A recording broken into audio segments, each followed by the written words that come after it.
నమస్కారం. Please do subscribe AP power news. అందరికీ నమస్కారం. చిత్తూరు వీరప్పన్ అంటే ఎవరు? పెద్దిరెడ్డి రామచంద్రారెడ్డి. అయితే అడవిలో దొంగ వీరప్పనికి వారసుడు లేడు, కానీ ఈ పెద్దిరెడ్డి రామచంద్రారెడ్డికి మాత్రం వారసుడు ఉన్నాడు. పెద్దిరెడ్డి మిథున్ రెడ్డి. చిత్తూరు జిల్లాలో భూ కబ్జాలు, వాళ్ళ అనుచరులు దారి దోపిడీలు, ప్రజల్ని అనేక విధాలుగా వాళ్ళు ఇబ్బంది పెడితే ఆఖరికి ఈ అబ్బా కొడుకుల్ని పొంగనూరులో కూడా అడుగు పెట్టకుండా ఉన్నటువంటి ప్రజలు ఎదురు తిరిగితే ఆ నమ్ము తెలుగుదేశం పార్టీ మీద నెట్టేది.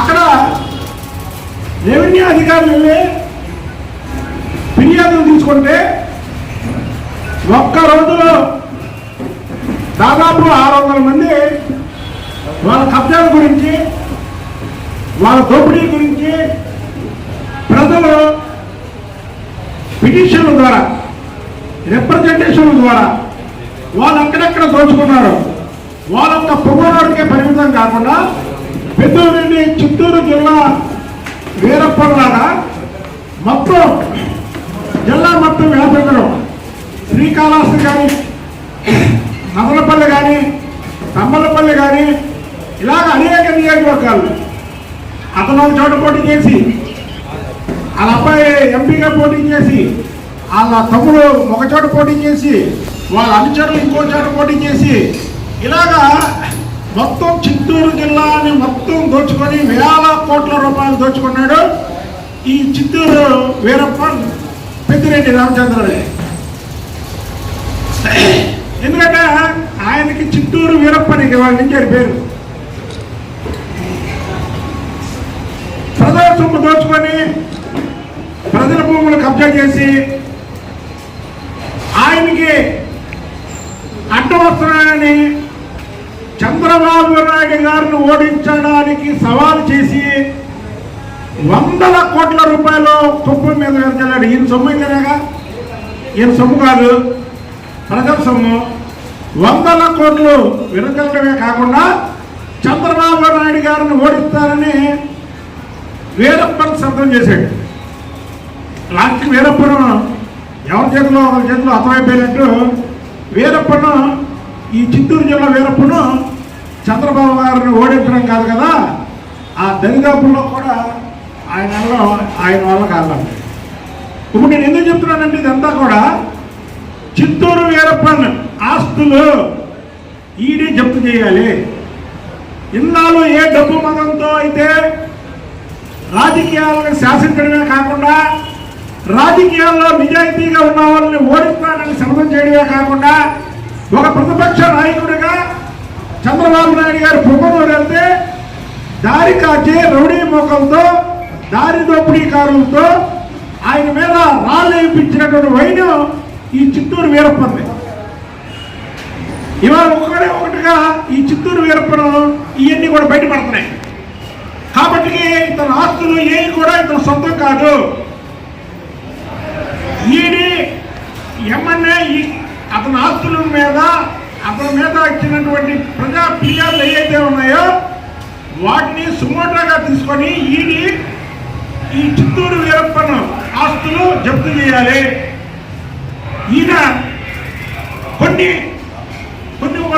నియోజకవర్గాలు మాత్రం తీశాడు. ఏదంటే చంద్రగిరి చెవిరెడ్డి భాస్కర్ రెడ్డికి, తిరుపతి బొమ్మన కరుణాకర్ రెడ్డికి, నగిరి రోజాకి, ఈ ముగ్గురికి ఎదురించి మిగతా మొత్తం దోచుకున్నాడు. బొమ్మన కరుణాకర్ రెడ్డి కొడుకు టీడీఆర్ పార్టీలో పెద్ద కుంభకోణం చేశాడు. ఇక చెవిరెడ్డి భాస్కర్ రెడ్డి కొడుకు గురించి చెప్పాలంటే అంతే లేదు. అక్కడ నాని మీద దాడి చేసి ఆడిని చంపకపోవడమే కాకుండా మళ్ళీ అతని మీద తిరిగి కేసు పెట్టినటువంటి వైను. అలాంటి వ్యక్తులు ఇవాళ రాజకీయాలకి పనికిరారు. ఈ చిత్తూరు వీరప్పన్ని ఆస్తులన్నీ కూడా వెంటనే జప్తు చేయాలని మేము డిమాండ్ చేయడమే కాకుండా మిగిలినటువంటి ఆస్తులు వీళ్ళు ఎర్రచందనం స్మగ్లింగ్ నుంచి ఇప్పుడు పవన్ కళ్యాణ్ గారు ఫారెస్ట్ మినిస్టర్, ఆయన ఒక్కసారి ఆయన కూడా అప్పీల్ చేసుకుంటున్నారు. 2019 నుంచి 24 వరకు శేషాచలం అడవుల్లో ఎంత ఎర్రచందనం వీళ్ళు స్మగ్లింగ్ చేశారంటే అది చెప్పడానికి వీలు లేదు.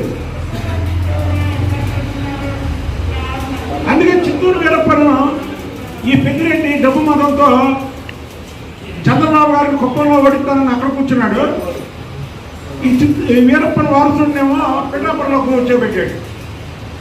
ఇదంతా ప్రజాధనం కాబట్టి రాష్ట్ర ప్రభుత్వం కూడా వెంటనే కలెక్ట్ చేసుకోవాలి. నేను ఒక తెలుగుదేశం పార్టీ కాకుండా నాయకుడిగా కాకుండా ఒక వ్యక్తిగా నేను దీని మీద ఫిర్యాదు చేస్తున్నా.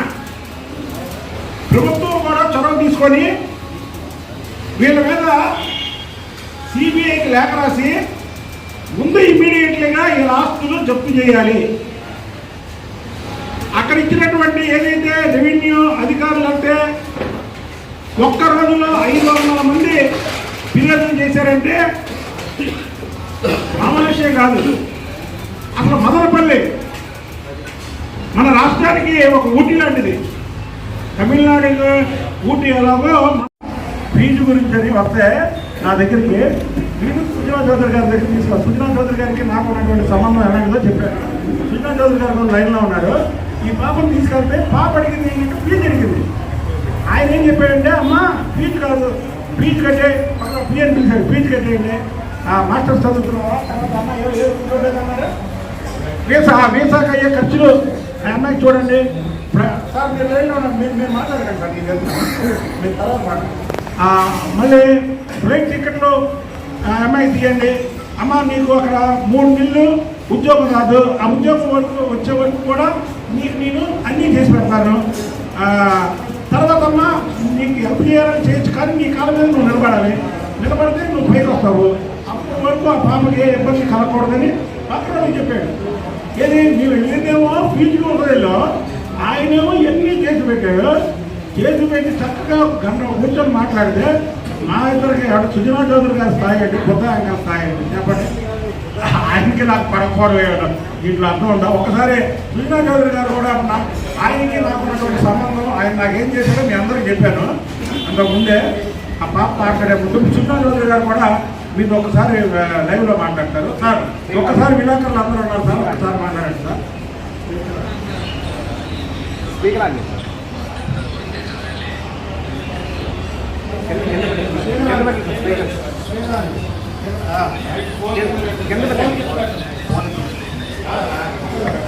ఆగండి సార్, ఆగండి, అది వినపడలేదు. ఇది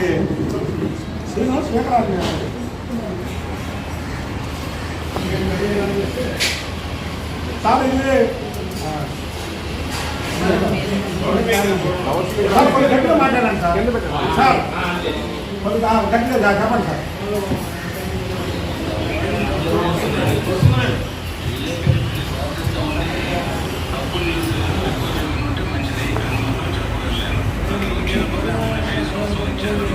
అవన్నీ మా ఫౌండేషన్ చెప్పాను. అంతకుమించి వేరే తర్వాత కాన్స్టిట్యూన్సీ ఎలా డెవలప్ చేయాలనే దాని మీద దొరకమంటే కొత్త దసరా వస్తూ ఉంది.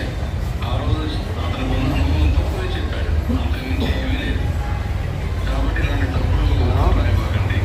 2014లో ప్రెసిడెంట్ చేసింది మీరే కాదు. అవును అవును ఒకసారి అయిపోయి చెప్పండి సార్. మీరు అవన్నీ తెలుసు కదా, నువ్వు చెప్పు. నేను చెప్పా 2014లో ఆయన నాకు ఒక పార్టీ అధ్యక్ష కేసీఆర్ నాకు వద్దంటే ఈయన ఇచ్చారు. అలాగే ఎమ్మెల్సీలో ఉన్నప్పుడు కూడా ఈయన విద్యార్థి నిర్మాణం చేశారు. ఇక్కడ రావడానికి ముందు మీరు నాకు చెప్పి వచ్చారు, నన్ను పక్కన నేర్పారు. అసలు ప్రతి ఒక్కరికి కూడా ఎంకన్నా సొంతంగా భుజాల మీద వేసుకొని పనిచేశారని చెప్పారు. ఒక్కటి గుర్తుపెట్టుకోండి.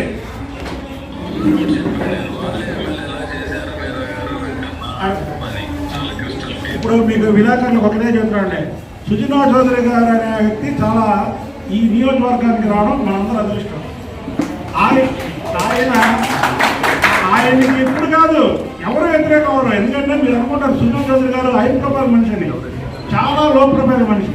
కానీ దయచేసి మా ఇద్దరి మధ్య ఈ అగాధాలు ఇవన్నీ సృష్టించాలని చేయడం ఒకటను ఒక బీసీ నాయకుడిగా ఆయన మీద అసలు ఆయన ఎవరో ఆయన కొండ ఆయన్ని ఢీ కొట్టగలరా ఎవరైనా? తప్పండి, అది కరెక్ట్ కాదు. అంటే మీకు చెప్తున్న విలేకరులు అందరికీ మనస్తత్వం తెలుసు కాబట్టి సార్ థ్యాంక్ యూ సార్. నేను వెళ్తామంటాను చెప్పారు కదా ఆయన ఎవరిని చంద్రబాబు గారికి కూడా వాళ్ళ క్యాండిడేట్లా పనిచేశారంటే అలాగా తప్పుడు అదేవిధంగా మీకు కూడా ఒకసారి రామానికి మంచి పరిస్థితి. ఎందుకంటే అడిగాడు కాబట్టి క్లియర్ అయిపోయింది. ఎన్ని తప్పు ఒక సమాజంలో అందరం కలిసి నేను ఒకటే గుర్తుపెట్టుకోండి. ఇలాగ తమ్ముడు నుంచి మాత్రం ఒకటే ఉండే చంద్రబాబు నాయుడు గారికి ఎవరు వ్యతిరేకమైతే వాళ్ళకి వ్యతిరేకం. నేను చంద్రబాబు నాయుడు గారికి ఎవరు సపోర్ట్ అయితే వాళ్ళకి సపోర్ట్. నాకు రెండో ఏజెండా ఉండదు, రెండో ఏజెండా ఎప్పుడూ ఉండదు మీకు. అలా కేసీఆర్ నాని మీద ఉన్నా సరే చంద్రబాబు గారికి వ్యతిరేకంగా ఉన్నారని వ్యతిరేకంగా నా ఏజెండా ఒకటి చంద్రబాబు నాయుడు గారికి ఫేవర్గా ఉన్న వాళ్ళకి నేను ఫేవరు. చంద్రబాబు గారికి వ్యతిరేక జగన్మోహన్ రెడ్డి అని పేరు చేయాలని నేను వ్యతిరేకం. అది ఎవరికి వ్యతిరేకం కాదు. నేను అందరిని ప్రేమించిన మనిషిని, ఒక బీసీని విజయవాడ నగరంలో ఒక బీసీని ఇంత పైకి తీసుకొచ్చిన వ్యక్తి ఎవరైనా చంద్రబాబు నాయుడు గారే. అంతకుముందు బీసీ నాయకత్వం లేదు విజయవాడ సిటీకి. బీసీ ఎస్సీ ఎస్టీ మైనార్టీ ఇక్కడ చూడండి, అందరూ చూడండి, అందరూ అన్ని కులాలు ఉన్నాయి అక్కడ. కాబట్టి మా మీద ఏర్చుకో కొంతమంది అలాంటి రాసినా సరే దయచేసి నాకైతే ఎవరితో గొడవలు ఉండవు. సుజనా చౌదరి గారు కూడా చాలా ఇబ్బందులు ఏంటి మనం చక్కగా అన్ని మాట్లాడుకుంటే డెవలప్మెంట్ గురించి ఎలా రాశారు ఆ పాపకి నేను అంత సహాయం చేస్తానంటే ఇప్పుడే మీడియా అన్నారు కదా. చంద్రబాబు గారికి కూడా బుద్ధం మీద వేసుకొని అతను పనిచేసినట్టు అతను పోటీ చేసినట్టు పనిచేసి కనిపించారని కానీ చెప్పడం అన్ని తక్కువ. కాబట్టి మీరు దయచేసి ఇలాంటి వార్తలు రాకండి. ఇంకోటి ఏంటంటే చిత్తూరు వీరప్పను మాత్రం వదిలే ప్రసక్తే లేదు. చిత్తూరు వీరప్పని నీవు సిఐడికి పని రేపే డీజీపీకి నేను లేఖ రాస్తా. ఓకేనా బ్రదర్? Thank you.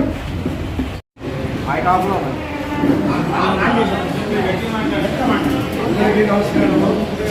వీడియో మిత్రులకు కానీ అందరికీ ఈ సందర్భంగా చెప్పబోయేది ఏంటంటే ఉదయ వెంకన్న గారు అనే వ్యక్తి ప్రతి సామాజిక వర్గానికి అమలుపాలు ఎవరు చేయని చెప్పినా కానీ అది ఎమ్మెల్యే ఫోన్ కానీ లేకుంటే వాళ్ళు తీసుకొని పోవటం కానీ 15 సంవత్సరాలు ఆయన ఎమ్మెల్యేలో ఈ పార్టీలోకి వచ్చినాక దాదాపు 20 సంవత్సరాలు అయింది. కానీ ఆయన ఎమ్మెల్యే నడవడం 15 సంవత్సరాలు అయింది.